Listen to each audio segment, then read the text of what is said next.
సాయి పలుకులు. జీవితంలో కొన్ని సమస్యలు వస్తూ ఉంటాయి, కొన్ని సంఘటనలు జరుగుతూ ఉంటాయి. వాటన్నిటినీ మనం అర్థం చేసుకోలేము, కానీ దాని వెనుక బాబా దయ, కృప తప్పకుండా ఉంటాయి.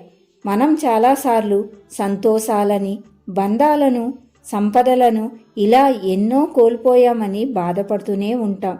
కానీ వాస్తవానికి అవి మనకు దక్కిన వాటి వలన అవి మనకు సమస్యలు తెచ్చిపెడతాయి. బాబాకి అన్నీ తెలుసు కాబట్టి మనకు సరైనదే మనకు అందేలా చేస్తారు. కొంతమంది మనసులు మన జీవితం నుంచి దూరమైతే అది చూసి మనం బాధపడతాము. మనకి నష్టం జరిగిందని అనుకుంటాం.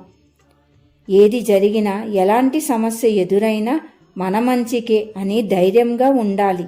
మన భారాన్ని బాబానే చూసుకుంటారు. మనం చేయవలసిందల్లా బాబా నామస్మరణ మాత్రమే. ఎల్లప్పుడూ వర్తమానంలో జీవితాన్ని అంగీకరించాలి. భవిష్యత్తు గురించి బాబాకి అప్పగించాలి.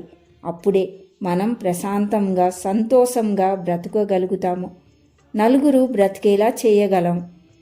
ఓం సాయిరాం.